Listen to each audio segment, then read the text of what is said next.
নমস্কার। কেউ কি আছেন? থাকলে আমার লাইভটা একটু অ্যাপ্রুভ করে দেবেন অ্যাডমিনরা।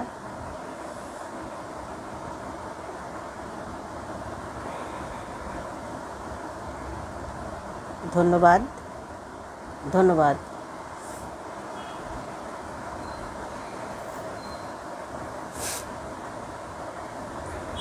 সুচরিতাকে দেখতে পাচ্ছি যথারীতি। এখানে তো কিছু আসেনি, দেখি এটাতে। আজকে গলার অবস্থা খুবই খারাপ।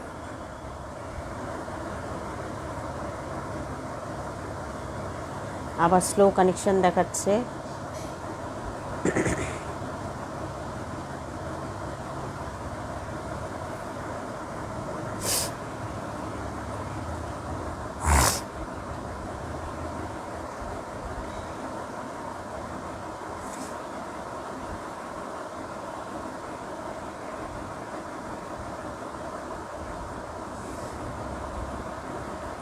হ্যাঁ, good evening Sucharita, good evening.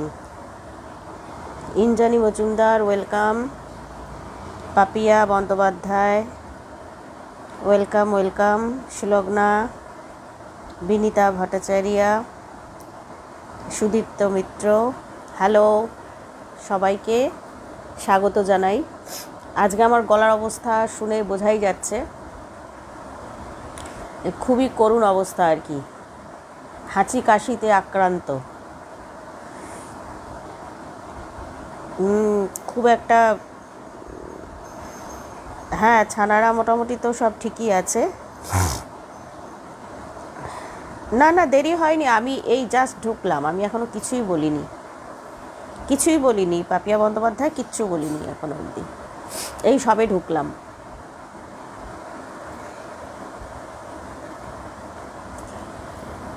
আজকে বেশি দেরি করব না, আর দু একজন এসে গেলেই আমি শুরু করে দেবো।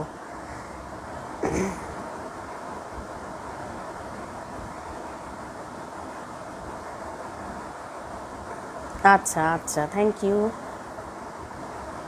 হ্যাঁ, পাপিয়া বন্দ্যোপাধ্যায় কি হলো পরে জানিও।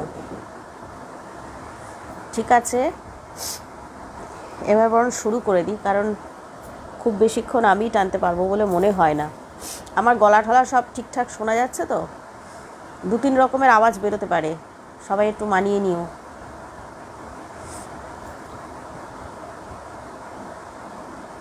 আজকে সুলগ্নার গল্পটাও বলবো।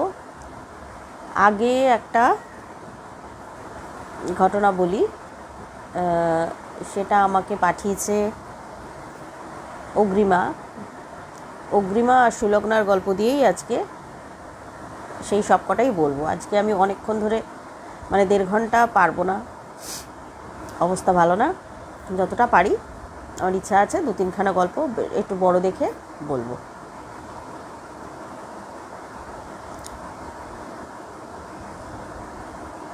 আচ্ছা, নিশ্চয়ই পাপিয়া বন্দ্যোপাধ্যায়, নিশ্চয়ই। হ্যাঁ, আমার খুব ঠান্ডা লেগেছে বিনীতা ভট্টাচার্য, খুব ঠান্ডা লেগেছে। সব ক্লিয়ার আছে, থ্যাংক ইউ। এই গরমের থেকেই আমার এটা হয়, এত গরম পড়লেই আমার একটা মানে অ্যালার্জি হয়ে যায় আর কি। সেটাই হয়েছে, হট করে ঠান্ডাটা লেগে যায়। গরমে ঘেমে ঘেমে ঠান্ডা লাগে সবসময়। আমার বেশি ঠান্ডা, শীতের সময় আমার ঠান্ডা লাগে কম, গরমে ঠান্ডা লাগে বেশি। আচ্ছা, আমি একটা ঘটনা বলি। সেটা হচ্ছে ইউপির কোনো একটা জায়গা, আমি জায়গাটার নাম বলছি না। তো সেখানে ননভেজ, মানে কিছু পাড়া আছে স্ট্রিক্টলি ভেজিটেরিয়ান, যাদেরকে বলে, মানে একেবারে ননভেজ শুনলেও তারা রেগে যাবে আর কি। কিছুতেই সেখানে ননভেজ ঢুকবেই না সেই এরিয়াতে, সেটা বিক্রিই হয় না।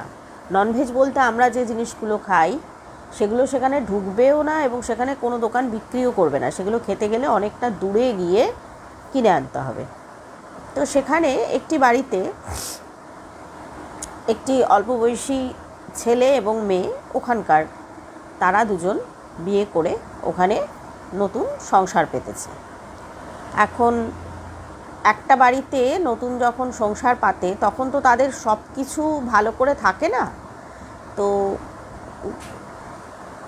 একদিন হলো কি, ছেলেটি বোধহয় প্রায় 16-17 ঘন্টা ডিউটি করার পর যখন ফিরছে তখন ও বুঝতে পারলো যে বাড়িতে গিয়ে ওর কিন্তু সেরকম কোনো খাওয়ার নেই, খাওয়ার থাকবে না, কারণ ও যে এত দেরিতে ফিরবে সেটা ও স্ত্রীকে বলে আসা হয়নি এবং একটা খুব অড টাইমে ফিরছে। ও কি করে, অনেকটা দূর থেকে, বাড়ির থেকে অনেকটা দূরে ও টিফিন বক্সের মধ্যে লুকিয়ে লুকিয়ে ডিম পাউরুটি ওরকম ভাজিয়ে নিয়ে আসে। কিন্তু সেটা কার চোখে পড়ে যায়, কি হয় না হয়, সেটা একেবারে যা হয় এর কাছ থেকে তার কাছে, তার কাছ থেকে আরও একটু বেড়ে, তারপর আরও একটু বেড়ে যায়, তারপরে মানে মাঝখান থেকে এমন একটা হয় যে মোটামুটি ও কোনো জন্তুকে নিয়ে এসে সেটাকে মানে জবাই করে ওখানে খেয়েছে, এরকম একটা চারপাশে রিউমার ছড়িয়ে যায়, যার ফলে ওখানকার লোকাল লোকেরা এসে ওর উপরে খুব হম্বিতম্বি করে, হ্যাঁ তোমার এত বড় সাহস, আমরা এখানে কেউ কিছু খাই না, তোমার এত বড় সাহসটাও। তখন ওই বাড়িওয়ালা বলে, ভাই আমি কিন্তু তোমাকে এখানে রাখতে পারবো না, তুমি বাড়ি ইমিডিয়েট ছাড়ো, আমি তো তোমাকে প্রথম শর্ত দিয়েছিলাম যে এখানে কোনো মানে ননভেজ কিচ্ছু ঢোকানো যাবে না। তো ও বললো, বাবা এ তো মহা যন্ত্রণা ব্যাপার, আমি ক্ষুধার্ত মানুষ, আমি একটা খেতে পারবো না, তারপরে ডিম পাউরুটি খেয়েছি তাতেও এরকম অবস্থা। তো যাই হোক, ও কী করে, মরিয়া হয়ে খুঁজতে শুরু করে, বাড়ি খুঁজতে শুরু করে এবং একজন ব্রোকারের মাধ্যমে ও একটা বাড়ি পায়। সেটা বেশ বড় বাড়িটা এবং দোতলাটা পুরো ফাঁকা, একতলায় ল্যান্ডলেডি থাকে, তার দু একজন বাড়ির মেম্বার রয়েছে, আর দোতলায় হচ্ছে বেশ সুন্দর মানে প্রচুর স্পেস, এবং সেখানে ও দেখলো ওর ভাড়াটাও খুবই কম চাইছে, 3,500 টাকা ওর কাছ থেকে চাওয়া হয়েছে, যেখানে ও আগে চেয়ে প্রায় হাফ একটা মানে হাফের মতনই ছোট একটা ফ্ল্যাটে ও থাকতো, সেখানে ওকে 5,000 টাকা দিতে হতো, কিন্তু এখানে ও 3,500 টাকায় পেয়ে গেছে। তো ও তো মানে হাতে একদম চাঁদ পেয়ে গেল, বাবা বাঁচা গেছে, টাকা, নতুন সংসার, ছেলেটা নতুন চাকরি করে। তো যাই হোক, স্ত্রীকে নিয়ে এসে ওখানে ও রেখেছে। আর যে বাড়িওয়ালি সে খুব মানে দরদি মানুষ, সে দেখছে মেয়েটার বয়স হয়তো 19-20 হবে, ছেলেটা হয়তো 22-23 কি 24-25 এরকম একটা বাচ্চা ছেলে, যখন থাকে না মানে বরটা যখন আর কি বাইরে যখন নিজের কাজে যায় তখন ও বউটাকে ডেকে পাঠায় যে আমার কাছে এসো, নিয়ে গল্প টল্প করে, কোনো দিন মুড়ি মেখে দেয়, মানে ভালো খাওয়ার ঠাওয়ার হলে ওকে পাঠিয়ে দেয়, রান্নাবান্না করলে ও ভালো যদি কিছু রান্না করে তাহলে গিয়ে ওই মহিলাকে দিয়ে আসে, প্লাস হচ্ছে ও তার কাছে গিয়ে বলে যে আমাকে একটু শিখিয়ে দেবে, এবং তিনি খুব ভালোভাবে ওকে, ও মানে খুব যত্নে আছে, মানে বাড়িওয়ালির কাছ থেকে এত স্নেহ পাওয়াটা খুব রেয়ার ব্যাপার, ভীষণ ভালো সম্পর্ক। ও তার হয়তো চুলে তেল মাখিয়ে দেয়, আদর মানে যত্ন করে, এরকম আর কি। তো এরকম হতে হতে হতে হতে বেশ বছর দেড়েক বাদে এর মধ্যে কিন্তু কোনো সমস্যা হয়নি, ও বেশ ভালো ওখানে রয়েছে, সুন্দর আছে, গুছিয়ে সংসার করছে। আর হঠাৎ ও বুঝতে পারলো যে ও কনসিভ করেছে। তো সেটা গিয়ে ভদ্রমহিলাকে বলে, যা বলা মাত্র এই কথাটা যখন ও বলে যে এরকম একটা গুড নিউজ আছে, সেটা শুনে ভদ্রমহিলার মুখটা এই প্রথম ও দেখলো যেন একটু রং হারিয়ে গেল সেখানে। সেই যে কারোর বাচ্চা হবে এটা শুনলে তো মানুষ খুশি হয়, সে তো অন্তত মনের ভেতর থেকে খুশি যদি নাও হয় অন্তত সে তো দেখায় যে বা খুব ভালো খবর ইত্যাদি তো বলে, কিন্তু ভদ্রমহিলা যেন একটু ফ্যাকাশে হয়ে গেলেন, কেমন যেন একটু ওনার দিকে তাকিয়ে মানে একটু সময় নিয়ে একটু দম নিয়ে বলেন, বা খুব ভালো খবর, সাবধানে থেকো ইত্যাদি। এরপর ও না ও একটু মনে যে উচ্ছ্বাসটা, একে তো মানে মায়ের জায়গায় বসিয়েছে এই ভদ্রমহিলাকে, অন্তত মা না হলেও মাসি কাকিমা যাদের কাছ থেকে আমরা খুব আদর যত্ন পাই, যাদের কাছ থেকে যারা একটু আমাদেরকে কেয়ার করেন, তাদের উপর তো মানুষের যথেষ্ট মায়া পড়ে যায়। এর কাছেও কিন্তু ও একটু ধাক্কা খায় যে ভদ্রমহিলা ও প্রেগনেন্ট শুনে মুখটা এরকম একদম ভাবলেশীন হয়ে কীরকম নিজেকে সামলে টামলে আবার তারপরে বললো, এটাতে ওর কোথায় যেন একটা খটকা লাগে। কিন্তু ও কাউকে বলেনি। বলার মধ্যে তো ওর হাজব্যান্ড, সে তো একটা বাচ্চা ছেলে, আর সারাক্ষণ সে নিজের চাকরি সামলাতেই প্রচণ্ড লেজে গোবরে অবস্থা তার। তো যাই হোক, এরপর ধীরে ধীরে প্রথম 2-1 মাস কিচ্ছু প্রবলেম হয় না। তারপরের থেকে ও যে অত বড়, ওর ওপরে প্রায় 2 বা 3টে ঘর আছে, ডাইনিং স্পেস আছে, রান্নাঘর আছে, বেশ গোছানো, মানে একটা পরিবার আরাম করে থাকতে পারবে। 3-4 জনের সদস্য সংখ্যা যদি 3-4 জন হয়, তারাও খুব আরাম করে হাত পা ছড়িয়ে থাকতে পারবে। এত বড় ফ্ল্যাটটাই কিন্তু ওদের, দোতলার যে ফ্ল্যাটটা। তো সেখানে ও দেখলো যে ওর যেন হঠাৎ মনে হলো যে এটা কি হচ্ছে, আমি কি একা নই, এটা হয়তো একদিকে ও রান্নাবান্না করছে বা কিছু করছে, হঠাৎ মনে হলো খুব জমকালো কোনো একটা ড্রেস পরা কেউ দৌড়ে পাশ দিয়ে বেরিয়েছিল। ও তো প্রথম দিন তো ভীষণ ভয় পেয়ে গেছে।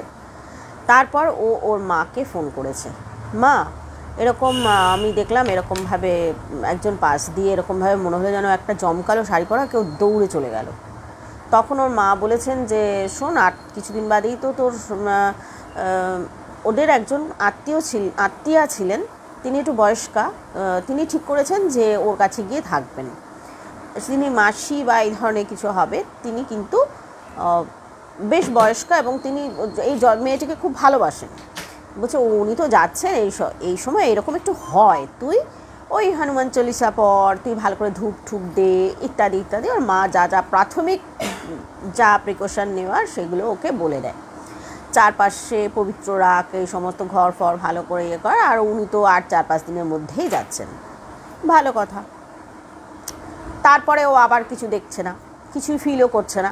তখনও ভাবে যে দূর, আমি ভুল দেখেছি। ওরকম হয় নাকি যে পাশ দিয়ে একটা ঝলমলে পোশাক পরা কে চলে গেল, এরকম আবার হয় নাকি? নিজেকে মনে প্রবোধ দিয়েছে, না না আমি ভুল দেখছি। এরকম আসলে প্রেগনেন্সিতে তো অনেক রকমের বিকার হয়, এটাও আমার মানসিক একটা কিছু বিকার ভেবেছে। তারপর ওরকম দিন 5-7 বাদে ও সেই মাসি তিনি চলে এসছেন। তিনি বেশ এসে বলেছে যে তুই কিচ্ছু করবি না, কোনো রান্নাঘরে ঢোকার কোনো চেষ্টাই করবি না, আমি রান্না করব, তুই খাবি। আর ও কিছু মানে রান্না নিয়ে ওর খুব প্রবলেম হচ্ছিল, ও গন্ধ যা হয় আর কি। এই সময় অনেক মেয়েরই এটা হয়, তারা রান্না করতে পারে না, ভীষণ দুর্গন্ধ লাগে, তারপর গা গুলিয়ে যাচ্ছে, যা হয় আর কি। তো সেইটার থেকে বাঁচানোর জন্যই উনি চলে এসছেন। তার বোধহয় কিছু একটা ফিলিংস হয়েছে।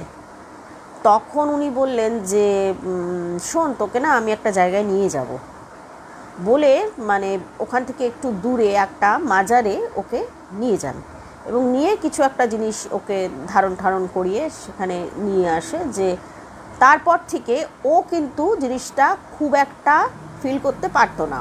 সেটাও কিন্তু ওই 4 থেকে 5 মাস, 4 থেকে 5 মাসের পর কিন্তু বাইরে থেকে পরিষ্কার বোঝা যায় যে কে ক্যারি করছে। এটা মোটামুটি তার শরীরে নানান রকম শারীরিক পরিবর্তন আসে, হবু মাকে বোঝা যায় যে এই কিছু একটা ব্যাপার। বেশিরভাগ ক্ষেত্রে, আবার অনেককে দেখলে ভরা মাসেও কিছু বোঝা যায় না, সেটা একদম তার এক একজনের স্ট্রাকচার এক এক রকম, কিন্তু বেশিরভাগ ক্ষেত্রে এটা বোঝা যায়। তখন ও একদিন ঘুমোচ্ছিল, দুপুরবেলা খেয়ে দিয়ে ঘুমিয়ে পড়েছে। ও অ্যাকচুয়ালি এখানে কলকাতার থেকেও গেছে, বিয়ে হয়েছে কলকাতার থেকে, কলকাতারই মেয়ে, খিদিরপুর অঞ্চলের মেয়ে।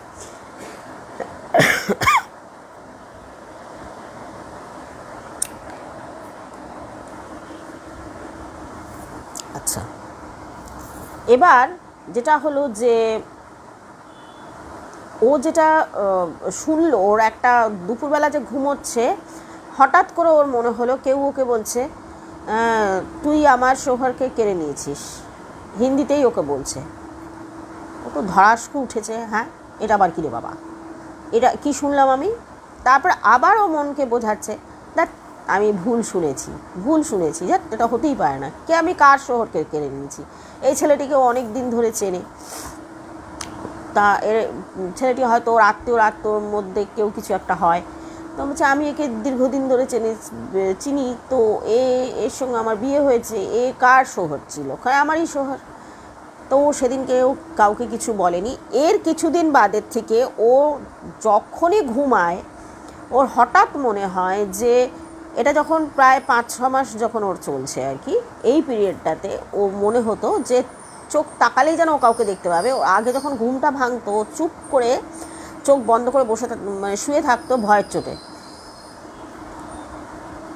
এরকম হতো যে খুললেই বোধহয় চোখ খুললেই ও কাউকে দেখতে পাবে, এবং ও পরিষ্কার শুনতো কেউ ঘ্যান ঘ্যান করছে, কেন রে আমার শোহরকে নিয়ে নিলি, এই তোর কি ছেলে হবে, এই তোর কি ছেলে হবে, কেন রে এরকমভাবে সব তোরাই পাস, আমি কিছু পাই না। ওটা মানে বেশ দীর্ঘ বড় বড় ডায়লগ শুনতে শুরু করলো। এইবার ও দেখলো যে সর্বনাশ করেছে, এটা তো আমার তাহলে মাথা খারাপ হয়ে যাচ্ছে। তারপর ওর নিজের শাশুড়িও চলে আসলেন, মানে কলকাতা থেকেই গেলেন। এটা ইউপির একটা জায়গার কথা বলছি। সেই মাসিও রয়েছেন, আবার শাশুড়িও চলে আসলো। শাশুড়িকে আসার পর ও সমস্ত কিছু বলার পর তখন ওর শাশুড়ি আবার সেই মাজারে আবার দৌড়লো ওরা, আবার সেই নানা রকম জিনিস, ওকে নানা রকম প্রোটেকশন দেওয়ার ব্যবস্থা হলো। হতে হতে শেষের দিকে ওর একটু শরীরটা খারাপ হয়ে গেল।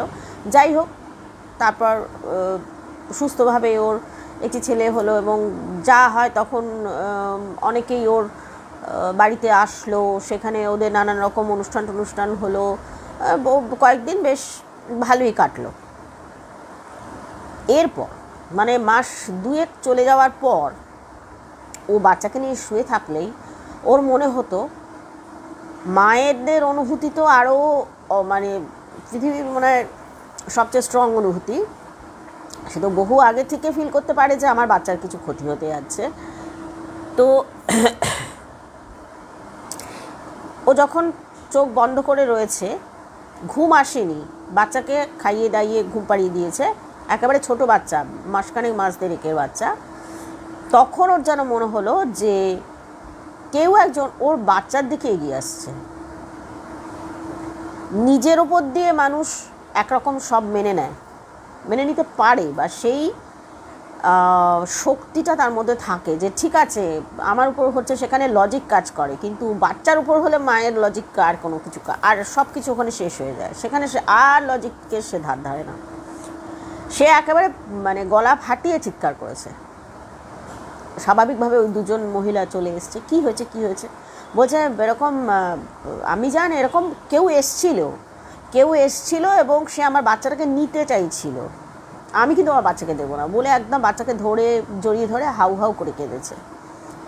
তখন দুই ভদ্র মহিলা, তারা দুজন একে অপরের মুখের দিকে তাকিয়ে বলছে এই চলো তো, এই তুই চল বাচ্চাটাকে নে।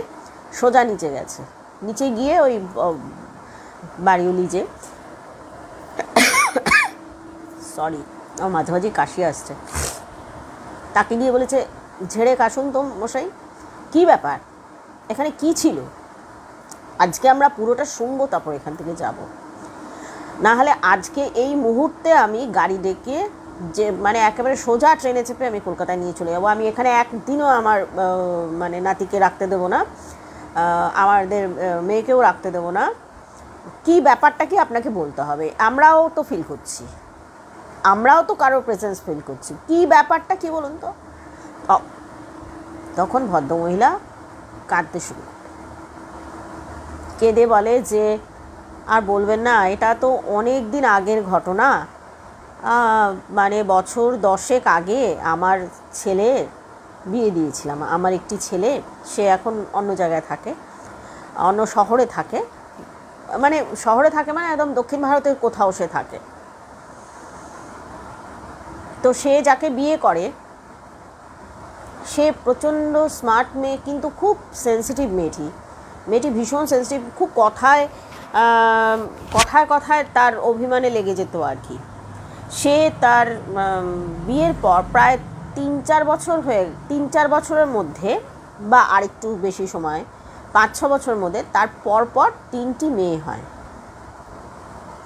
এবার মেয়ে হওয়ার পর কেউ কিন্তু ওকে বলেনি, মানে এই শাশুড়িও কিছু বলেনি যে কেন মেয়ে হলো, কী বৃত্তান্ত, বা তার স্বামীও তাকে কিছু বলেনি। কিন্তু ওর মানে আমাদের সমাজের স্ট্রাকচারটা ভেবে দেখুন, মানে মানুষের মনের ভেতরে কি অদ্ভুত কিছু সংস্কার, মানে চাপিয়ে দেওয়া কিছু, কি বলবো, নৃশংসতা বলবো, কীরকমভাবে মানুষের মনকে গ্রাস করে, যে ওর সবসময় একটা অপরাধ বোধ হতো যে আমার 3টি মেয়ে, 3টি কিন্তু ফুটফুটে মেয়ে, কিন্তু তাকে দেখেও মানে ওর বাবার কিন্তু কোনো ইয়ে ছিল না, একবারও সে বলেনি যে আমার কেন 3টে মেয়ে হলো বা কিছু, বা তার শাশুড়ি কোনোদিন বলেনি, সে খুব খুশি তার 3টি নাতনিকে নিয়ে। কিন্তু তার মা দেখা গেল সে যেন মরমে মরে আছে, তাকে কেউ বাকি আত্মীয় স্বজন কেউ বলতো কি না, বা তার বাপের বাড়ির দিকে কোনো কথা হতো কি না সেটা ঠিক জানা যায়নি। মানে কেন মহিলার এরকম একটা তার মনের মধ্যে এইরকম আলোড়ন কেন হলো সেটা কেউ কিন্তু উনি বলতে পারছেন না। বলছে আমি বিশ্বাস করুন আমি কোনো দিন ওকে কিছু নির্যাতন করার কোনো প্রশ্নই ওঠে না, আজকের দিনে দাঁড়িয়ে কেন আমি এরকম করব। এই ভদ্রমহিলাও পড়াশোনা জানা এবং সেই মেয়েটিও পড়াশোনা শিখেছে। বললো কেন, আমি অনেক বুঝিয়েছি যে কি হয়েছে, তোমার 3টি মেয়ে হয়েছে। সে মানে হাজব্যান্ডকে পুরো টিজ করতে শুরু করলো, তুমি একটা কাজ করো, তুমি বিয়ে করে নাও। তখন তার হাজব্যান্ড বলছে কী বলছো, আমরা তো খুব হ্যাপি ফ্যামিলি, আমার 3টে বাচ্চা আছে, আমি তাদেরকে পড়াশোনা করাবো, বড় করব, তোমার প্রবলেমটা কোথায়, তোমার অসুবিধাটা কোথায়। সে কোনো কথা, তার নিশ্চয়ই কোনো মেন্টাল কিছু সমস্যা ছিল বা হয়ে গিয়েছিল, কি করে হয়েছিল তা তো ভগবান জানে। সে অদ্ভুত অদ্ভুত কথা বলতে শুরু করলো যে না তুমি একটা, তাতে কি হলো কিছুদিনের মধ্যেই, এটা যখন 6 মাস বা 1 বছর যখন কন্টিনিউ করতে শুরু করলো, তখন কিন্তু হাজব্যান্ড খুব বিরক্ত হয়ে গেল। কিন্তু সে সেটা মুখে কিছু প্রকাশ করেনি, কিন্তু উনি মা তো উনি বুঝতে পারতেন যে ছেলেটা মানে স্ত্রীকে এড়িয়ে চলে, নিজের বাচ্চাদের উপর যা যা ডিউটি করার সে করে, কিন্তু দেখা হলেই সে বলে তুমি না বিয়ে করো, তুমি না বিয়ে করো, তুমি না বিয়ে করো, তোমার একটা ছেলের দরকার, তাহলে বংশটা এগোবে কী করে। হতে হতে হতে হতে একদিন সেই ছেলেটি পুরো না রেকর্ডিং করেছে 3বার, তাকে দিয়ে বলিয়েছে যে আমি বিয়ে করলে তোমার কোনো অসুবিধা নেই তো, তুমি মন থেকে বলছো, বলছে হ্যাঁ আমার কোনো অসুবিধা নেই, তুমি বিয়ে করো, তুমি বিয়ে করো, খানদানকে তো এগিয়ে নিয়ে যেতে হবে, তোমার যেন ছেলে হয়, আমি সেই ছেলেকে মানুষ করব, কোনো অসুবিধা নেই তো। না, এটা কিন্তু বারবার ওকে দিয়ে বলানো হয়েছে, এবং ছেলেটি যে রেকর্ডিং করছে সেটা মাও বোঝেনি, বউটাও বোঝেনি। এবং এর বেশ কিছুদিন বাদেই দেখা গেল ছেলেটি একটু দূরে গিয়ে থাকতে শুরু করলো, কাজের সূত্রে বললো আমি একটু পাশের শহরে গিয়ে থাকছি। আসলে তার তখন একটা অ্যাফেয়ার চলতে শুরু করে, মানে স্ত্রীর থেকে সে মানসিক দিক দিয়ে, আমি এটাকে খুব অ্যাপ্রিসিয়েট করছি না, কিন্তু কোনো নির্যাতনটাই ভালো না আর কি। এবার একটা কিছুদিন বাদে, যখন মাস 3-4 বাদে, সে দেখা গেল একজন অতীব সুন্দরী একজন মহিলাকে নিয়ে, তার একদম সেই নিউ ব্রাইডের একদম তার মেকআপ টেকআপ করা, ড্রেস ফ্রেস পরা, এসে বলল আমি একে নিকা করেছি, মা তুমি আশীর্বাদ করো আমাদের। মাকে বলল, তার মা বললো এটা কী করলি তুই, আমাদের পরিবারে তো এই জিনিসটা হয় না, আমাদের পরিবারে তোর বাবা ঠাকুরটা কেউ দ্বিতীয় বিয়ে করেনি, তুই এটা দ্বিতীয় বিয়ে করে ফেললি, আমাকে একবার জিজ্ঞাসা পর্যন্ত করলি না। এবার দেখা গেল ও যে বিয়েটা করে নিয়ে এসছে, এ পাগলের মতো বার্স্ট করলো, এ কি তুমি বিয়ে করে নিয়ে এসছো, তুমি এটা কি করলে, আমি এক্ষুনি যাব। গিয়ে সে বিচার সভা চাইলো যে আমার এটা বিচার করতেই হবে, কিন্তু সে পুলিশের কাছে যায়নি, তাদের ধর্মীয় যে সংস্থা তাদের কাছে গিয়ে সে এটার বিচার চায়। এবং সেখানে বিচার যখন হয় যে কি ব্যাপার তুমি আবার বিয়ে করে নিয়ে আসলে কেন, তখন সেই রেকর্ডিংটা শোনায় যে আমাকে যদি আমার প্রথম পক্ষের স্ত্রী সে যদি অনুমতি দেয়, সেটা একদিন না একবার না, আপনারা শুনুন সে কতবার অনুমতি দিয়েছে। তখন বলছে হ্যাঁ তুমি তো অনুমতি দিয়েছো, তো পুরোটা রেকর্ডেড, পুরো তুমি অনুমতি দিয়েছো, তাহলে এখন তুমি কাটতে এসছে কেন।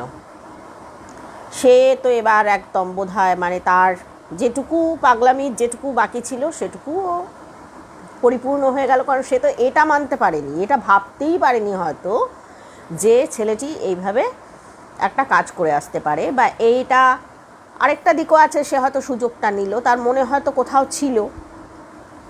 কি ঘটনা, ভেতরে কি ঘটনা সেটা তো আমরা জানি না। তো যাই হোক, এবার ছেলেটি বলে যে তুমি বলেছিলে যে সংসারের সব কাজ তুমি করবে, ও কিন্তু রাজরানীর মতো থাকবে, তোমাকে সবটা করতে হবে। তুমি ওকে এনেছো, তুমি আমাকে ফোর্স করেছো যে আরেকটা বিয়ে করো, আরেকটা বিয়ে করো, এবার তো আমি সন্তানের জন্য তো আমি চিন্তা করব। এবার ও দেখা গেল ও নিজের মেয়েদেরকে দেখে না, তারা স্কুলে যাবে সেই রান্না করে না, তাদেরকে যে একটা সুন্দর করে ড্রেস ফ্রেস পরিয়ে যে যাওয়া, সব এই ঠাকুমার ঘাড়ে পড়লো। ঠাকুমা তো ভাবলো সর্বনাশ করেছে, আমি এটা কী করে পারবো, বয়স দিয়ে, তার তো বয়স হয়ে গেছে। সে বললো বাবারে তুমি কিছু তো দেখো, নিজে মেয়েদেরকে তো দেখো, সে তাদের তো যত্ন করো, কে শোনে কার কথা। আর সে তো নিজে ফোঁস ফোঁস করতে করতেই অস্থির। আর এর কিছুদিন বাদে, মানে যবে বিয়ে করেছে তার থেকে কয়েক মাসের মধ্যেই, মানে তার মানে সম্পর্কটা অনেক দিন আগে থেকেই ছিল, দেখা গেল তার একটি ছেলে হলো। ব্যাস, পুরো মানে সংসারের সমস্ত দিক দিয়ে একেবারে মানে ষোলকলা পূর্ণ হলো আর কি অশান্তির। ওই মেয়েটি পাগলের মতো আচরণ করতে শুরু করলো, তুই আমার শহরকে কিনে নিয়েছিস, তোর এই ছেলে আমি নেব, আমাকে দে, তোর এই ছেলে তো আমার। এখন সেই মাই বা ছাড়বে কেন? সেই মা বলবে কি তোমার 3টে সন্তান আছে, তুমি তাদেরকে নাও, তো আমার ছেলেকে আমি দেবো কেন? কি আশ্চর্য কথা।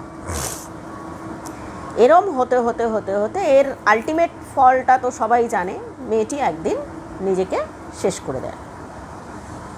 তারপর থেকে ওই দোতলায় কাউকে সে থাকতে দিত না। যখনই মানে ওই নতুন বউ, সেও তো আরেকটা ঘরের মধ্যে থাকতো, দ্বিতীয় যে বউ, সে বললো আমি এখানে থাকতে পারবো না, কারণ সে এসে মাথার কাছে দাঁড়িয়ে রয়েছে, আমার বাচ্চাকে সে কোলে নিতে চাইছে, আমি এখানে কিছুতেই থাকবো না, আমি চললাম আমার বাপের বাড়ি, আমি বাচ্চা নিয়ে চললাম।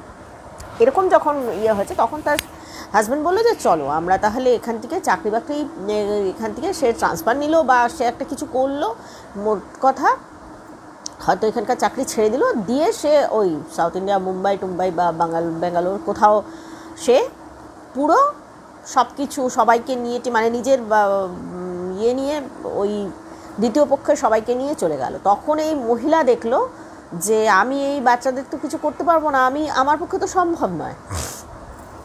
সে তখন তার মামা বাড়িতে খবর দিল যে ওদের বোধহয় অনেক জমি জমা ছিল, যে টাকা পয়সা দিয়ে কিছু সাহায্য করতে হবে না, আমার নাতনিদের সমস্ত ভরণ পোষণের আমি দিয়ে দেবো, কিন্তু আমি শরীর দিয়ে পেরে উঠছি না। সে 2-3 জন কাজের লোক নিয়ে নিজে থাকতে শুরু করলো, এবং পুরো বাড়িটিকে সে নিজের যতটুকু না হলে নয় সেইটুকু জায়গার মধ্যে নিজেকে রেখে, কারণ সে ওখান থেকে যেতে পারছে না, ওখানে তাদের অনেক চাষবাস ছিল, কিছু পারিবারিক ব্যবসা ট্যাবসা ছিল, সেগুলো উনি খেয়াল রাখতেন। আর তাতে মোটামুটি আয় খুব একটা কম ছিল না।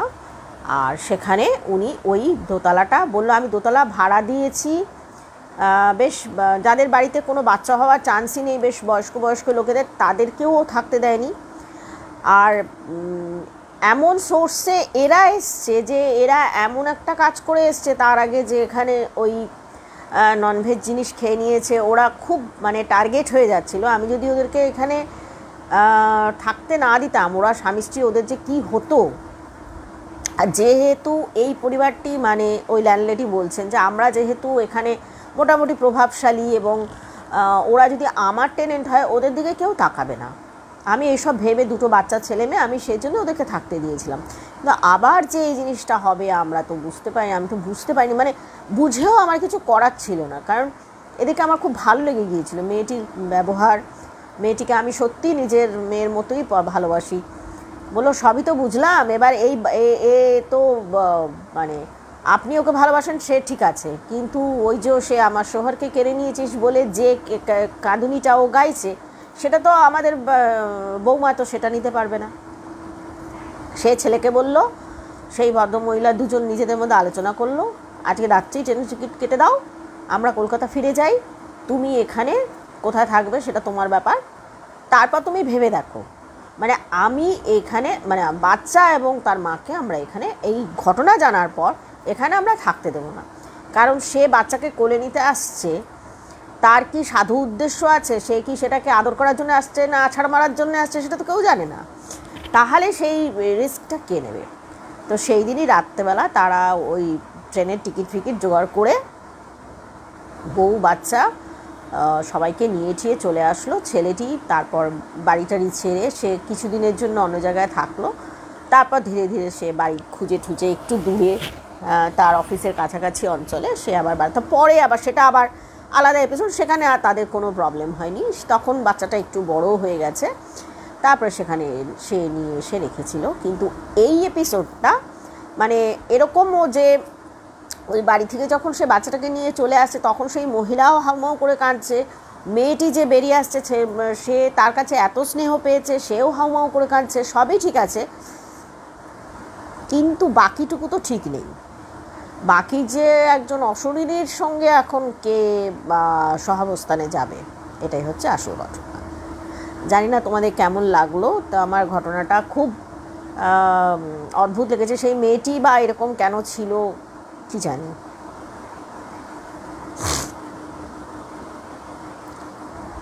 না আমি লবঙ্গ খাচ্ছি না, আমি একটা ওই ভিক্সের ইয়ে খাচ্ছি, কারণ আমার এত কাশি আসছে যে আমি আটকাতে পারবো না, তারপরে কেসেই ফেলবো। লবঙ্গ খাচ্ছি না। হ্যাঁ সত্যি এইরকম যাদের সঙ্গে হয়, আর বিশেষ করে প্রেগনেন্সি এমন একটা পরিস্থিতি, সেটা মেয়েটি সেটা সামলাতে সামলাতেই তার কয়েকটা মাস কেটে যায় এবং তারপরে তার মা হওয়া, এটা একটা খুব দীর্ঘ এপিসোড এবং প্রচুর ধৈর্য, এবং একটা মেয়ে থেকে মা হওয়া যারা যারা হয়েছে তারা খুব ভালোভাবে জানো যে সেটা একটা মানে সাধনা, একটা বাচ্চা মানুষ করা মানে প্রকৃতপক্ষে একটি সাধনা।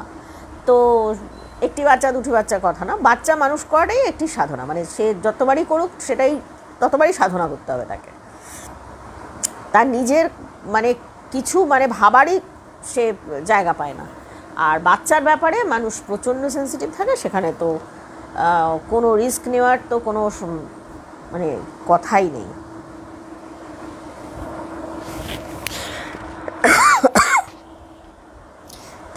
Thank you Shreya, thank you Vinita, thank you Sulagna, thank you. হ্যাঁ ঘটনাটা সত্যি আমার খুব, আমি সেটাই ভাবলাম যে আমি এটা দিয়েই শুরু করব, খুব অন্য ধরনের, না একটু অন্য ধরনের। সবাই সবাইকে ভালোবাসলেও দেখা গেল যে না তারা এক জায়গায় থাকতে পারলো না। সাধারণত এগুলো তো খুব ইউনিক সিচুয়েশন, যে একটা বাড়িতে একটি মেয়ে গেছে, সেখানে সে ভীষণ আদর যত্ন পাচ্ছে, তার বাড়ি উলি গেছে, খুব ভালো একটা সুন্দর একটা ঘটনা, কিন্তু এরকম হলো। আচ্ছা এরপর যেটা ঘটনাটা বলবো সেটা আমাকে সুলগ্না পাঠিয়েছে। সুলগ্না তোমার ঘটনাটা বলছি, আর থ্যাংক ইউ ভেরি মাচ। আজকে আমার কাছে গল্প কম ছিল, আমি দিনের দীর্ঘ সময় বাড়িতে ছিলাম না, যার ফলে আমি নিজে আজ ঠিক গুছিয়ে উঠতে পারিনি, মানে কয়েকদিন ধরে আমার খুব অন্য ব্যাপারে চাপ যাচ্ছে। তো যাই হোক, এবার যেটা হয়েছে সেটা হচ্ছে, এটা হচ্ছে পার্ক স্ট্রিট।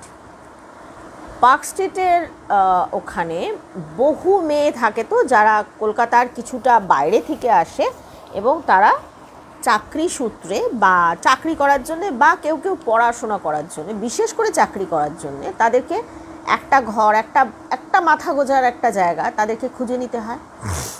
সেরকম একটি মেয়ে, এক্স্যাক্টলি কোথা থেকে জায়গা থেকে এসছে আমি ভুলে গেছি, যাই হোক সে যেখান থেকেই আসুক তাতে গল্পের কিছু এসে যাবে না, সে সেখান থেকে এসে সে মরিয়া হয়ে ঘর খুঁজতে শুরু করে। খুঁজতে খুঁজতে খুঁজতে সে একটা বাড়ি পায়। সেই বাড়িটা হচ্ছে মানে একতলায়, মানে ওই কোনো একটা বড় কোম্পানিকে ভাড়া দেওয়া রয়েছে, সেটা তারা অনলাইন তাদের কিছু বিজনেস আছে বা কিছু, আর দোতলায় পরপর 3টি ঘর আছে। প্রথম ঘরটিতে একটি মেয়ে থাকে অলরেডি, দ্বিতীয় ঘরটি তালাবন্ধ এবং তৃতীয় ঘরটি এই মেয়েটি পায়।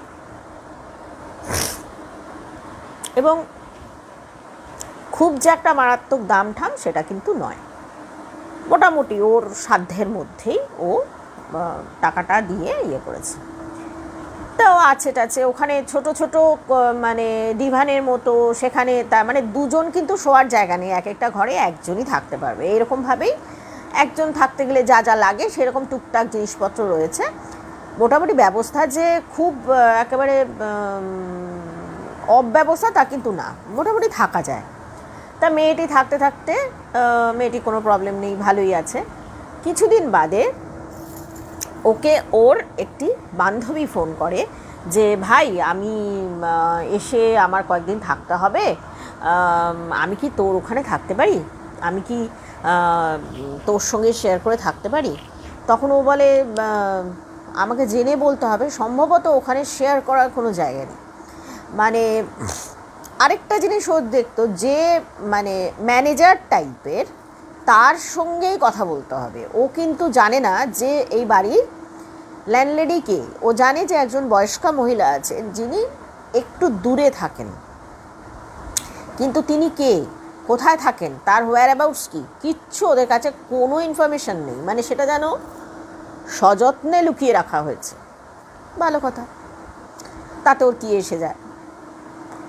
তা ও সেদিনকে রাত্রে সেই যে লোকটির মাধ্যমে ও বাড়িটা পেয়েছে তাকে ও ফোন করে যে হ্যাঁ দাদা, এরকম আমার একজন বান্ধবী আসবে, আমি কি তাকে আমার সঙ্গে আমার ঘরে রাখতে পারি?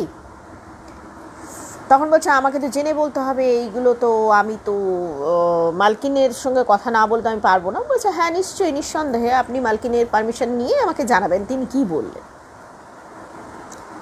তিনি খবর পাঠান যে না, বেড শেয়ার করার তো কোনো প্রশ্নই নেই, কারণ বেডগুলোই ছোট ছোট, আর সেই ঘরের মেঝেতেও সে শুতে পারবে না, একদমই পারবে না। মানে তাদের আরও টাকা চাই, পরিষ্কার কথা টাকা চাই। সে ওই মাঝের ঘরটা খুলে দেওয়া হবে, মাঝের ঘরে সেখানেও সেম অ্যারেঞ্জমেন্ট করা রয়েছে, সেখানে যেন ওই বন্ধুটি থাকে এবং সেখানে ভাড়া দিতে হবে। যদিনের জন্যই থাকুক, 8-10 দিন থাকবে সে, সেই হিসাবে তাকেও কিন্তু ভাড়াটা দিতে হবে। ভালো, ঠিক আছে। সে সেই বন্ধুকে জানায় যে হ্যাঁ রে ভাই এরকম এরকম অবস্থা। তখন সে মেয়েটি বলে হ্যাঁ হ্যাঁ আমার কোনো অসুবিধা নেই, 8 থেকে 10 দিন আমি থাকবো, আমার যেরকম কাজের আমি সেই বুঝে আমি একদম অ্যাডভান্স আমি টাকা দিয়ে দিতে পারি, আমার কোনো অসুবিধা নেই। তো যাই হোক, সেই মাঝের ঘরটাকে খুলে ঠুলে পরিষ্কার টরিষ্কার করে বিছানা টিছানা যা যা ঠিকঠাক করে ঠরে, একটা মানুষ থাকবে সেখানে তো কিছু তো আগে বন্দোবস্ত করতেই হয়। তখন ওই মেয়েটির মানে লাস্ট ঘরে যে থাকে সেই মেয়েটি ভাবলো যে আমি না একটা কাজ করি, অনলাইনে কিছু খাওয়ার অর্ডার করে দিই, এই কদিন আর আলাদা করে রান্না বান্না করবো না, দুজন ও থাকবে, অনলাইনে খাওয়ার অর্ডার করে খাবো আমরা। ঠিক আছে, এটা ভেবেছে ও, খাওয়া টাওয়া রেডি করে, মানে খাওয়া টাওয়ার অর্ডার করে ও বসে রয়েছে, বা অর্ডার করেনি যাই হোক, মানে বসে রয়েছে ইয়েটা আসবে, মানে বন্ধুটা আসবে। হঠাৎ দেখা গেল ওই যে প্রথম ঘরে যে মেয়েটি থাকে সে এসে উঠলো, উঠে দেখলো যে দ্বিতীয় ঘরটা খোলা। প্রচণ্ড রেগে গেল, কী ব্যাপার, দ্বিতীয় ঘরটা খুলেছো কেন, কে এই সাহসটা দিল তোমাকে দ্বিতীয় ঘরটা খোলা, কে কোথা থেকে তুমি পেয়েছো? বলছে আরে আমি তো, এটা মালকিনকে না জিজ্ঞাসা করে তুমি একদম খুলে ফেলেছো, তুমি বেশি একেবারে খুব খুব মাতব্বর তো তুমি। বলছে আরে দাঁড়ান, কথাটা শুনুন, আমি চাবি পাবো কোথায়? এই যে মাঝখানে যিনি আছেন সেই ম্যানেজারকে বলে বা পারমিশন নিয়ে তবেই তো তারাই সে তো দরজাটা খুলেছে, আমি চাবি পাবো কোথায়? মেয়েটা হঠাৎ থমকে যায়। তারাই মাঝখানে ঘরটা খুলতে দিল, মালকিন অ্যালাউ করলো যে এই ঘরটা খোলা হবে? আশ্চর্য ব্যাপার, আমি তো কিছুই বুঝতে পারছি না। বলে সে খুব রাগারাগি করে চটাচটি করে ওর সঙ্গে রীতিমতো, মেয়েটি এমনিতে কিন্তু কারোর সঙ্গে খুব একটা কথা টথা বলে না, চুপচাপ থাকে। ঠিক আছে, যে যার কাজের ধান্দায় থাকবে বাবা, কি দরকার, যে যার মতো থাকো ভাই, চুপচাপ থাকো আর যা করো কিছু এসে যায় না। সেই মেয়েটি কিন্তু আজকে অনেকগুলো কথা শুনিয়ে দিয়ে সেই ঘরটার মধ্যে ঢুকে গেল, ঢুকে দরজা বন্ধ করে দিল, আর বেরোলো না। এরপর একটু রাতের দিকে বা সন্ধ্যের দিকে সেই ওর যে বান্ধবী সে আসলো, বান্ধবী আসার পর ও বলল যা হয় অনেক দিন বাদে দুই বান্ধবী দেখা হচ্ছে, এই ওই সেই নানান রকম, কোথায় নিশ্চয়ই চাকরি সংক্রান্ত, মানে কোথায় চাকরির ব্যাপার কী বৃত্তান্ত, এই সমস্ত দিয়ে অনেকক্ষণ অবধি ওরা নিজেদের মধ্যে গল্প টল্প করলো। তারপরে ল্যাপটপ খুলে যে যার মতো কাজ টাজ করে তারপরে একটু ওদের রাত হয়ে গেল। রাত হয়ে যাওয়ার পর বলল যে তখনও ও অর্ডার করেনি। ও বলছে তাহলে আমি কি অর্ডার করে দেবো? বলছে কেন, চ না রে, নিচ থেকে খেয়ে আসি, নিচেই তো এত বড় বড় দোকান আছে, এখনও তো বন্ধ হয়নি, চ। তো যাই হোক, সেখানে ওদের খাওয়া ঠাওয়া হয়ে ঠয়ে গিয়ে তখন আর একটু ওরা জেগে টেগে তখন বললে যা তুই তোর ঘরে চলে যা, আমি আমার ঘরে শুয়ে পড়ছি, কিছু দরকার হলে ডাকিস। আচ্ছা। তারপরে তো শেষে ঘরে মেয়েটি শুয়ে পড়েছে, ঘুমিয়েও পড়েছে। মাঝরাতে হঠাৎ শুনছে ওই মাঝখানের যে দরজা, ওর আর ওর বান্ধবীর মাঝখানের যে দরজাটা, সেখানে এসে ঠক ঠক ঠক ঠক করে নক করছে। ও তো তাড়াতাড়ি করে উঠে গিয়ে দরজা খুলেছে। কি হয়েছে? বলছে একটু কীরকম করে তাকিয়ে রয়েছে। বন্ধুটা বলছে এই তুই আমার ওখানে যাবি রে, প্লিজ চল না রে, চল না আমার ঘরে গিয়ে একটু চল না, গিয়ে থাকবি। বলছে না, তার চেয়ে বরং তুই তোর বালিশ বিছানা নিয়ে চলে আয় এখানে, আমি তুই খাটের উপর শো, আমি মেঝেতে শুচ্ছি, কোনো অসুবিধা নেই। তো সেই রাত্রে কিন্তু ওরা সেভাবেই শোয়। মেয়েটি আর কোনো কথা বাড়ায়নি। ওই পেছনে ঘর থেকে, মানে ওর যে মাঝখানে ঘরটার থেকে নিজের যে জিনিসপত্র নিয়ে ঠিয়ে ও খাটের উপর শুয়েছে। ওই ওর যে যার ঘর সে মেঝেতে শুয়েছে, মানে মেঝেতে বিছানা করে শুয়েছে, হয়ে গেছে। পরের দিন যখন ওরা নিচে নেমেছে খাবে বলে, তখন দেখছে ওই যে প্রথম ঘরের মেয়েটি সেও রয়েছে। সে বলছে কি অসুবিধা হচ্ছে, কোনো অসুবিধা হয়েছে? তখন ওরা বলছে না না, কোনো অসুবিধা হয়নি তো। আচ্ছা ঠিক আছে বলে সে আবার নিজের বলল যে আপনারা, আমি এখন দাঁড়াতে পারবো না, আপনারা খাবারটা আমার ঘরে পাঠিয়ে দেবেন, বলে সে তাড়াতাড়ি করে নিজের ঘরে উঠে চলে যায়। সেদিনকে ওদের মোটামুটি সারাদিন যথেষ্ট ওদের হেকটিক কাটে, এবং রাত্রেবেলা আবার ওরা ঠিক করে যে একটা কাজ কর, আজকে তোর ঘরে, মানে মাঝখানে ঘরেই দুজনে মিলে শোবো। ঠিক আছে, মাঝখানে ঘরে দুটো বিছানা হয়, সেখানে গিয়ে ওরা যে যার ল্যাপটপ নিয়ে কাজ করতে করতে তারপর ঘুমিয়ে পড়ে। ঘুমানো পরেই কিছুক্ষণ বাদেই ওরা শুনছে যদি কোনো শিকল, বেশ মোটা লোহার শিকল যদি মেঝের ওপর দিয়ে কেউ টানতে টানতে যায়, তাহলে একটা ঝনঝন ঝনঝনে, সেটা বেশ বেশ জোরে এবং কন্টিনিউয়াস আওয়াজটা মনে হচ্ছে খুব মোটা শিকল কেউ যেন মেঝের ওপর দিয়ে টানতে টানতে নিয়ে যাচ্ছে। ওরা তো ধর্মর করে উঠে বসে, এই কিরে কিসে আওয়াজ হচ্ছে এরকম? তাড়াতাড়ি লাইট জ্বালে, কোথাও কিছু নেই, শিকল আসবে কোথার থেকে। ঠিক আছে, আবার লাইটের তাহলে ভুল শুনেছি, কিন্তু দুজনেই ভুল শুনলাম। ঠিক আছে, আবার দরজা টরজা, আবার লাইট ফাইট বন্ধ করে আবার দুজনে শুয়েছে। আবার শুনছে ধুম ধুম ধুম ধুম করে আওয়াজ হচ্ছে দরজার মধ্যে, যেন ওই প্রথম আর দ্বিতীয় ঘরে মাঝখানে যে দরজা সেটার মধ্যে। তাহলে ওই মেয়েটা করছে, ও বাবা, ও আমাদেরকে ভয় দেখাতে চাইছে। একদম ভয় পাবি না। না, কেউ যদি ভয় দেখাতে চায় তখন তো কিছুতেই ভয় পাওয়া যাবে না। দাঁড়া, পরের দিন আমরা দেখাচ্ছি মজা। এইরকম ওরা ভাবে। তার পরের দিন ওই মেয়েটির সঙ্গে ওদের একটু বাঘ বিতণ্ডা লেগে যায় যে কি ব্যাপার, কি বলো তো, এরকম রাত্রেবেলা হলে মোটা শিকলের ঝনঝন করে আওয়াজ, তারপরে দরজার মধ্যে ধুমধাম ধুমধাম আওয়াজ তুমি করছো। বলছে যা জানো না সেটা নিয়ে কথা বলবে না। তোমাদেরকে কে বলেছিল মাঝখানে ঘরটার মধ্যে থাকতে? তখন ওই যে ম্যানেজার যে আর কি, সে হঠাৎ আসে এবং তাকে দেখলে মনে হয় সে যেন খুব কোনো অপরাধ করে ফেলেছে এবং অপরাধটা সে লুকাতে চাইছে। সে বলছে না, মানে আপনি একটা কাজ করুন, আপনি যে টাকাগুলো দিয়েছেন সেটা নিয়ে নিন, আপনি চাইলে বাড়িটা ছেড়ে দিতে পারেন, আমি এই মাঝখানে ঘরটা আটকে দেবো। তখন ওরা ওই মেয়েটিকে চেপে ধরে। সেই যখন চলে যায় তখন ওরা ওই মেয়েটিকে চেপে ধরে। কী ব্যাপারটা কী বল, সে তো কিছুতেই বলবে না, সে এমনিতেই খুব রিজার্ভ টাইপের। বলছে না, তোমাকে বলতেই হবে, বলতেই হবে তোমাকে, বলো। তখন বলল ভাই এটা তো দেখো, ওটা তো মানে আমি যখন এসেছি প্রথম এই ঘরটার মধ্যে, তখন এই দ্বিতীয় বা তৃতীয় ঘরে যারা ভাড়া নিয়েছিল তারা তখন উঠে যাচ্ছিল, এবং তখন আমি তাদের সঙ্গে কথা বলে এই ঘটনাগুলো জানতে পারি। সেই জন্যই আমি ভীষণ অবাক হয়েছিলাম যে মাঝখানে ঘরটা কেন খোলা হচ্ছে। বলছে কেন, কি সমস্যাটা কি? বলে দেখো, সমস্যা বলতে যে এই বাড়ির যারা সত্যি যারা মালিক এবং মালকিন, তাদের একটি অল্প বয়সী মেয়ে ছিল। অল্প বয়সী মেয়ে মানে ইয়াং মেয়ে একটি ছিল। সেই মেয়েটি কোনো ক্রমে কোনো বিধর্মীর সঙ্গে কোনো ভালোবাসার সম্পর্কে সে জড়িয়ে পড়ে। তো সেটাতে তো আটকাতে হবে, এটা তো চলবে না। সেই আটকাতে গিয়ে তার মা এবং বাবা মানে ভীষণ নৃশংস আচরণ করে ফেলে। সেটা কি করে, মোটা একটা শিকল দিয়ে মেয়েটার পায়ের মধ্যে আটকে রাখে, এবং সেটা যে খুলে তাকে বাথরুমে যেতে দেওয়া বা কিছু, সেটা কিন্তু তারা করতো না।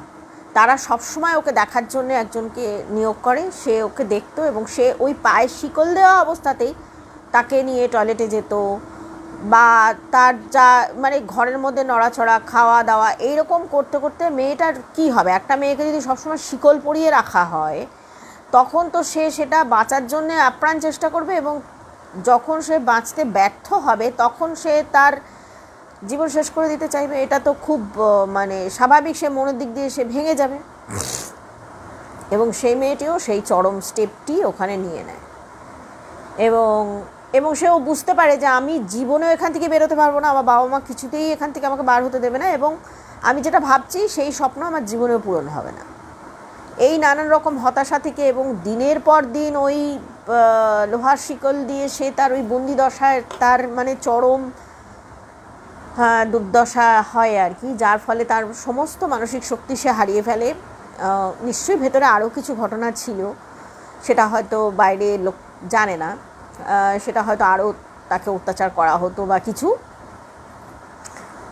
তো এই সমস্ত হতে হতে মেয়েটি একদিন চরম সে নিজেকে শাস্তি দিয়ে ফেলে এবং নিজেকে সরিয়ে নেয় সবার কাছ থেকে।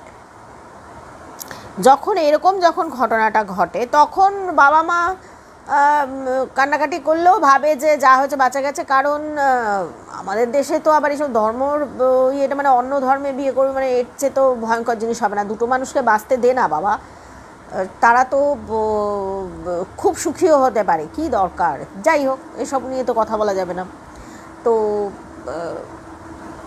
সেখানে সেই তারা কি করে, এবার যেটা ওদের সঙ্গে হতে থাকে সেটা হলো, ওই যে মেয়েটি সে চলে গেছে, সে বিদেহী, কিন্তু তাকে পরিষ্কার ফিল করা যেত, ওইখানে সমস্ত কাজে তাকে কিন্তু ফিল করা যেত, এবং সে যেন খুব ধীরে ধীরে রিভেঞ্জ নিতে থাকে।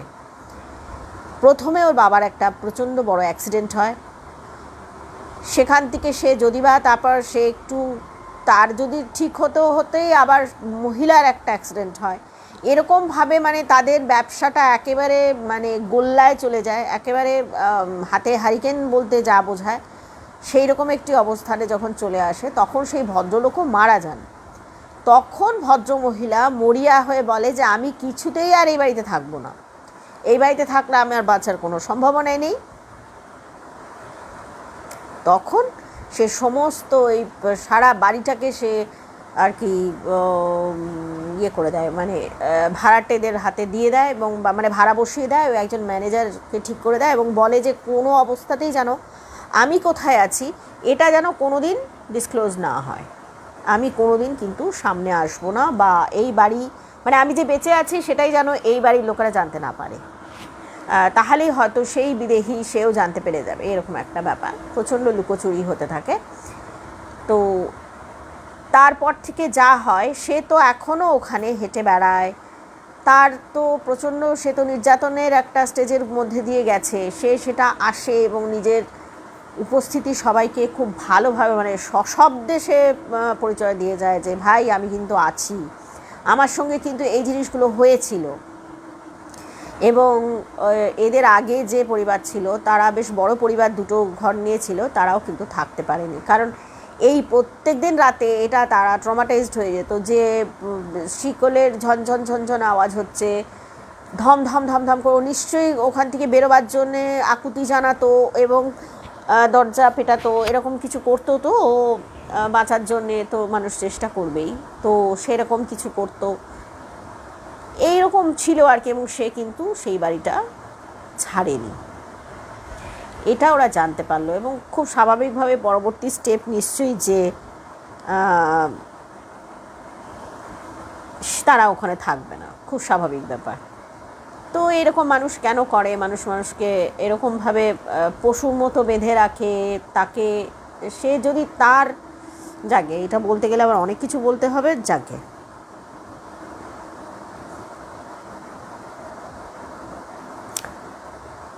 আচ্ছা কল্পনা পাল, অনেক অনেক ধন্যবাদ আপনাকে।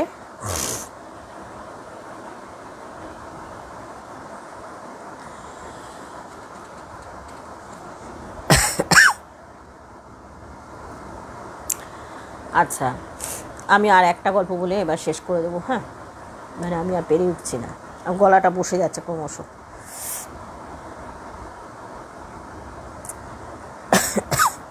সেটা হচ্ছে হিমাচলের একটি মেয়ে, সেও এরকম নর্থ ইন্ডিয়ার কোথাও তার বিয়ে হয়েছিল। তো বিয়ের পর সে কিছুদিন বাদে সেও কনসিভ করে। কনসিভ করার পর তার একটা ব্যাপার ছিল, তাকে দেখার জন্যে তার হিমাচল থেকেই একটি মেয়েকে, এবং একটি মেয়ে মানে তার থেকে অনেকটাই বড়, এবং কিছু মানুষ থাকে না যারা ভালো বাড়ির কিন্তু অর্থনৈতিক কষ্টের মধ্যে পড়ে গেছে কোনো একটা কারণে, সে হয়তো তার শিক্ষা দীক্ষা আছে, সে হয়তো ভালো বাড়ির মেয়ে, কিন্তু দেখা গেল যে এমন পরিস্থিতির চাপে সে পড়ে গেল যেখানে বিশেষ করে অর্থনৈতিক কষ্টের মধ্যে পড়ে গেল, তাকে অনেক কিছু কম্প্রোমাইজ করতে হয় লাইফে। বিশেষ করে যদি তার সন্তান থাকে, তাকে তো বড় করার দায়িত্বটা মার একদম মানে 1 নম্বর প্রায়োরিটি। তো সেও দেখা গেল তার ছেলেকে নিয়ে, সে বছর 15-র একটি ছেলে, তাকে নিয়ে সে ওখানে আসলো এবং ওখানে সে থাকতে শুরু করলো। ওর মানে গার্জিয়ান হিসেবেই ও থাকলো। এবং এই যে মেয়েটি আর কি, সে তার একটাই ব্যাপার ছিল, সে সবসময় ভূতের সিনেমা দেখত। এখন এই প্রেগনেন্সি পিরিয়ডে আমাদের বড়রা অনেক কিছু বারণ করে, এই করবে না, ওই করবে না, নানা রকম জিনিস থাকে। তো সে ওরকম যখন সমস্ত ভূতের সিরিজ বা ভূতের সিনেমা যখন দেখতে শুরু করলো, তখন তাকে দেখার জন্যে যিনি এসেছেন তার একটু বয়স আছে, বছর 40 বছর হবে। সেই বয়স্ক মহিলাটি বলেন যে তুমি না এটা দেখো না, এই সময়টার জন্য দেখো না, তারপর তোমার বাচ্চা টাচ্চা হয়ে যাক, তারপর তুমি যা খুশি করো, কিন্তু এই সময়টা তুমি দেখো না। তখন মেয়েটিও খুব জেদি হয়ে বলে, কেন দেখবো না, কি হয়েছে? আমি একটা ইয়ে দেখলে কি হয়, একটা ভূতের সিনেমা দেখলে কি হয়, তুমি এসব বাজে বোঝাতে আসবে না তো আমাকে। তা বলছে তাহলে তোমাকে একটা ঘটনা বলি যেটা আমি ফেস করেছি, আমার উপর দিয়ে যে জিনিসটা গেছে, আমি তোমার সঙ্গে সেটা শেয়ার করছি। আচ্ছা আমার গলা ঠিকঠাক শোনা যাচ্ছে তো? আমার নিজেরই মনে হচ্ছে যেন আমি গলাটা শুনতে পাচ্ছি না, খুবই ভয়ঙ্কর অবস্থা। তো যাই হোক, নিশ্চয়ই কারো কমপ্লেন থাকলে এখানে জানতে পারতাম যে শোনা যাচ্ছে না বা কিছু। একটু কেউ লিখে দিও না যে শোনা যাচ্ছে কি না গলাটা। আমার মনে হচ্ছে ক্রমশ যেন গলাটা নিভে আসছে এরকম আর কি। তো যাই হোক, এটাই লাস্ট গল্প, আমি আর বেশি টানতে পারছি না। তো এবার ভদ্রমহিলা বলতে থাকে যে উনি কিন্তু হিমাচলে থাকতেন এবং তখন ওনার হাজব্যান্ড বেঁচে ছিলেন এবং বেশ খুব সচ্ছল না হলেও সচ্ছল পরিবারই ছিলেন ওনারা। এবং আচ্ছা থ্যাংক ইউ। তখন ও যেটা করে যে ওরও ওইরকম, ওর হাজব্যান্ড কিন্তু একটু দূরে চাকরি করতো, চাকরির স্থলটা কিন্তু দূরে ছিল, এবং ও বাড়িতে বোধহয় শাশুড়ি ছিল এরকম। তো যখন প্রেগনেন্সি স্টার্ট করে তখন ও কী করে, প্রচুর ওরকম ভূতের সিনেমা দেখতে শুরু করে। এটা ওর ভালো লাগতো এবং ওকে শাশুড়ি কিন্তু বারণ করেছিল, করো না, হট করে কোন দিন ভয় ঠয় লেগে যাবে, কি দরকার, আবার হয়ে যাক, সবাই যেটা বলে যে হয়ে যাক না, তারপর তুমি যা খুশি করো। সে সেটা শোনেনি, না শুনে সে একদিন এমন একটা কিছু সিরিজ দেখতে শুরু করে যে কিছু গল্প থাকে না যেটা যে মানে কোনো একটা পোর্টাল খুলে গেল এবং সেখান দিয়ে সেই নরকের প্রাণী উঠে আসলো, এরকম কিছু ভয়ঙ্কর ভয়ালো থাকে, কিছু ভয়ঙ্কর ভয়ঙ্কর মূর্তি সেখান দিয়ে উঠে আসছে, এইরকম দৃশ্য কিন্তু ও দেখে এবং দেখেই ওর যেটা প্রাথমিক প্রতিক্রিয়া হয় ওটা বন্ধ করে দেয়, ও নিজে নিতে পারেনি।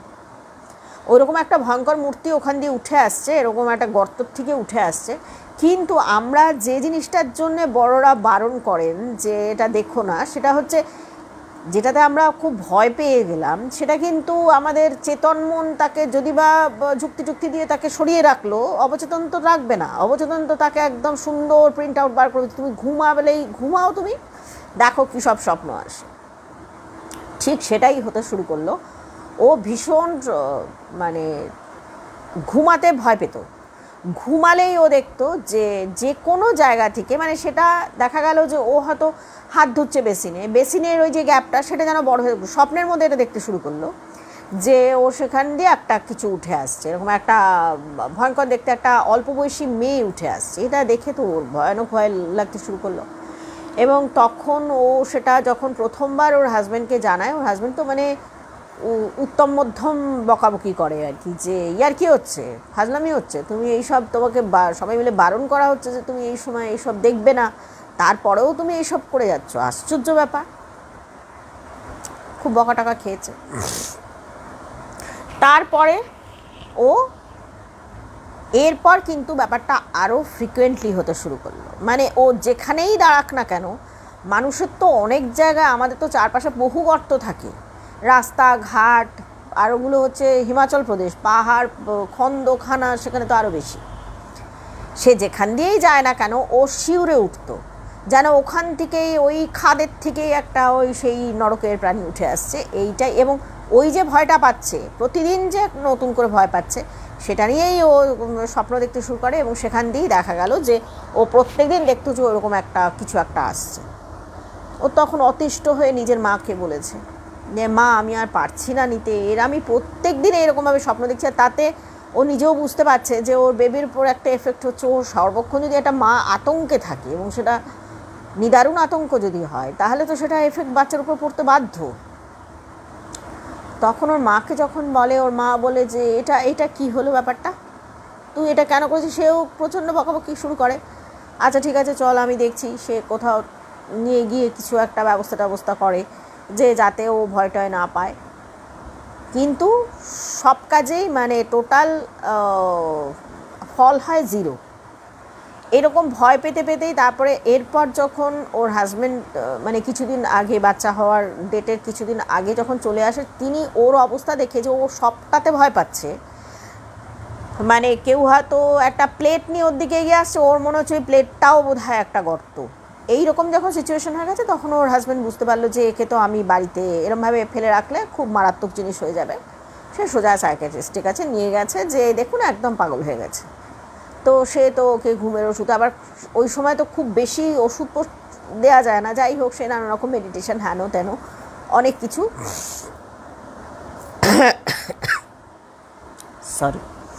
অনেক কিছু তার যা করার করণীয় সে সেটা করে।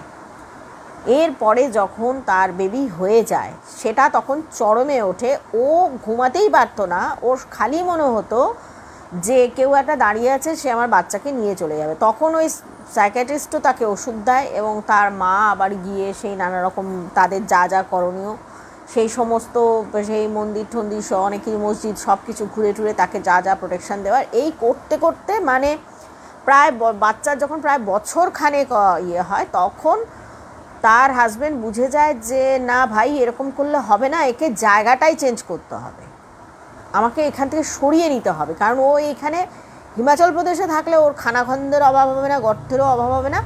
সে তখন ওকে নিয়ে ওই রকম কোনো একটা জায়গায় চলে যায়, যেখানে আর যাই হোক খানাখন্দ নেই, একদম প্লেন। সেখানে যাওয়ার পর ও ধীরে ধীরে ধীরে ধীরে নানা রকম ডাক্তার দেখিয়ে টেখিয়ে ও ধীরে ধীরে সুস্থ হয়। এবং এই পুরো ঘটনাটা এই মেয়েটিকে বলে যে তুমি প্লিজ এটা দেখো না, কারণ হচ্ছে যে এই সময় যে মানে একটা তো বিকারের মতো হয় মানুষের, স্বাভাবিক অবস্থায় একটি মেয়ের মন আর একটা হবু মায়ের মন তো এক থাকে না, নানান রকম তার হরমোনাল সিক্রিয়েশন বাড়ে, তখন তার মধ্যে অনেক অদ্ভুত অদ্ভুত জিনিস হতে পারে। তো সেই সময় যদি তুমি ভয় পেয়ে যাও, সেটা কিন্তু তোমার এবং তার বেবিও দেখা যায় যে খুব ছোট, মানে সে তো মা তো অর্ধেক সময় ভয় পেয়েই থেকেছে, সে তো খাওয়া দাওয়া করতে পারেনি, নিজের উপর যত্ন নিতে পারেনি, সে তো সবসময় আতঙ্কে ভুগছে, এই বোধহয় সেই কিছু একটা উঠে আসলো। তো এরকম হতে হতে হতে হতে আলটিমেটলি সে যখন জায়গাটা ওখান থেকে পরিবর্তন করে এবং দুটোরই সে তার বিশ্বাস যে দুটোর প্রভাব একসঙ্গেই হয়েছে, যে ওই যে যা যা তাকে দৈব যে সাপোর্ট সেও সেটা পেয়েছে, আবার ওষুধের সাপোর্টও সে পেয়েছে এবং ধীরে ধীরে সে কিন্তু পুরোপুরি সুস্থ হয়ে ওঠে, তার বর্তমানে আর কোনো সমস্যা নেই। এই ঘটনাটা সে এই মহিলাটিকে বলেছে আর কি, যে মহিলাকে বলেছে সেই মহিলাটি এখন মানে তার কিন্তু বেশ বয়সে আর কি তার বেবি হতে যাচ্ছে, সেই জন্য তাকে খুব ভালো করে সে সাবধান করেছে। এটা এমনিতেও উচিত নয় যে যেখানে আমার ভেতরে সম্পূর্ণ আরেকটি সত্তা রয়েছে, সে আমি যা ভাববো সেটাই সে ভাববে। যদি আজকে আমরা মানে মহাভারতের গল্প যদি সেই জায়গাটা যদি আমরা দেখি, তাহলে সে অর্জুন যখন সুভদ্রাকে বলছিলেন এবং সে যে চক্রব্যূহে ঢোকার ব্যাপারটা, সে কিন্তু অভিমন্যু সেটা মায়ের ইয়েতে শুনেছিল। এখন এটা কতটা লজিক্যাল কতটা কি সেটা আমি বলছি না, কিন্তু বাচ্চা তো সে তো তার কিছু তোতে সে শোনে এবং মা যেটা উপলব্ধি করে সে কিন্তু তার ব্রেনে কিন্তু সেটার ছাপ পড়ে যায়। এটার পেছনে এটা নিয়ে সন্দেহ করার কিন্তু কোনো জায়গাই নেই। মার সঙ্গে তখন সে এক শরীর, সেই জন্য তখন একটু ভালো চিন্তা করা, ভালো সাধু ভাবনা করা, একটা সাধু সন্তান যদি চাওয়া হয় তাহলে একটু ভালো করে চিন্তা করাটাই ভালো বলেই আমার মনে হয়। ভালো সৎসঙ্গ করাটাই ভালো। সৎসঙ্গ মানে হচ্ছে ভালো জিনিস, ভূত প্রেত দৈত্য দানাটা ঠিক অন্য সারা জীবন করলেও ঠিক এই সময়টা না করলেও হয়, এটাই আর কি বক্তব্য।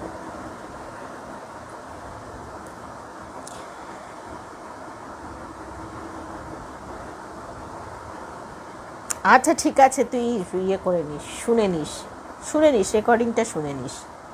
ঠিক আছে, আজকে তাহলে আর পারছি না, আজকে হ্যাঁ 1 ঘন্টা 10 মিনিট, মানে আমার আর কথা বলার মতো আমি আজকে পরিস্থিতিতে নেই, অসম্ভব। আমি জানি না তোমরা সবাই ভালো করে শুনতে পেয়েছো কি না, আমার এটা নিয়ে ভীষণ চিন্তা ছিল। সবার কেমন লাগলো জানিও। তাহলে আজকে এখানেই শেষ করছি। সবাই ভালো থেকো, আবার পরের মাসে দেখা হবে। শুভরাত্রি, সবাই ভালো থেকো।